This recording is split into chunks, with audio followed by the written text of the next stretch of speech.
This is how to run a weekly personal review. Now, I do these so I can work on communication and also help people who are around the same situations that I'm in. As you're going to tell, I'm not super good at this presenting stuff. I use Gamma to make these presentations. I don't go through it with a fine-tooth comb because it's not my job. I don't make any money on it. And if you know anything about this channel or myself, I like to do things that make money to help me towards episode 0, which is the life goal. So we're going to try to get through this. Stay with me, please, or don't. It's okay. Do you need a weekly review system? I think it benefited me a lot. So a weekly review system helps you keep aligned with your goals and awareness of your progress. It's not about perfection. It's about intentional reflection and course correction. So what does that actually mean? I have a planner, and I have monthly schedules in there, and I have week or daily ones that are built into weekly ones. Just a standard planner. I set out my goals, monthly ones basically, for the next couple months, and each week I review how close I'm getting to those goals, if I need to change them and stuff. They're all color coordinated. If I don't get it done, then it's in red.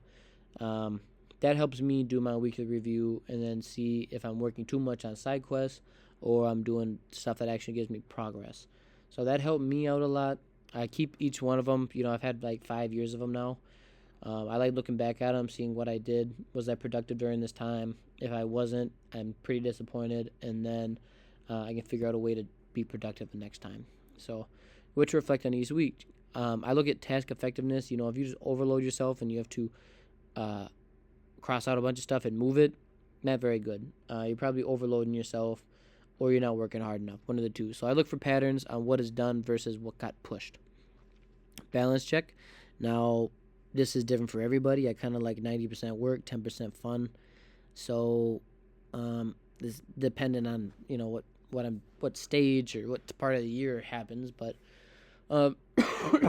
excuse me. Balance check. Whatever balance you have in your life, you can check and make sure that you're hitting everything. Some things that, got weakened for me was family or friend relationships and fitness while I was grinding out, work. I think that's okay to do something seasons. You might not be okay with it. If you have this planner or a tracker, you'll be able to see and make sure that you are living whatever balanced life that you think. And tracking progress. It's fun to look back and see what you all did and how much momentum you're getting. What metrics should you track? If you look at my monthly planner or my monthly recaps, please, if you are still here. Those go over the metrics that I track, but mostly is financial health, physical health, which is taking a toll because of work, learning and growth, so like skills or goals that I have, side quests and stuff, and then core habits. So that could be meditation, journaling, morning routines, push-ups, Duolingo, really anything.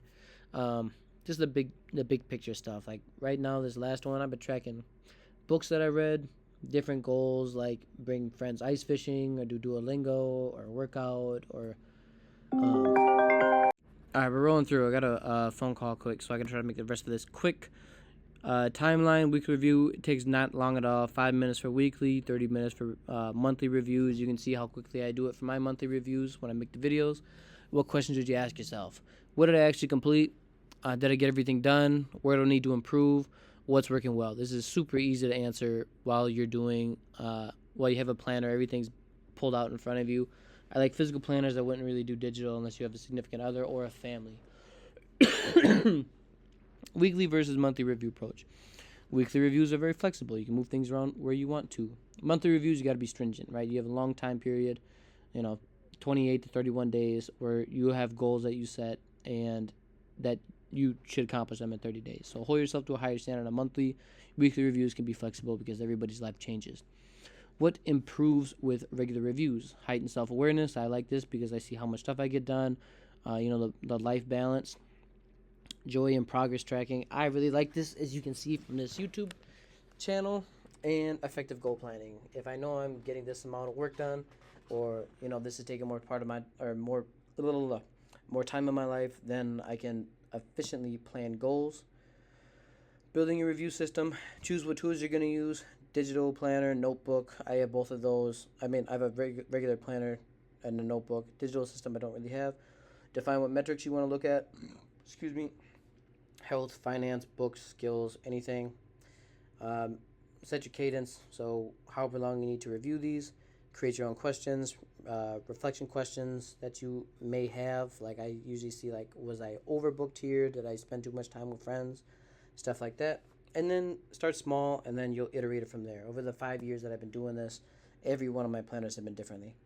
Start your first review this week. Amazon has a bunch of good ones. I wouldn't really go to Target if you're a guy because there are a whole bunch of ones for women, unless you kind of like that stuff. So thank you for your time. Have a good day, and I'll talk to you later. Peace.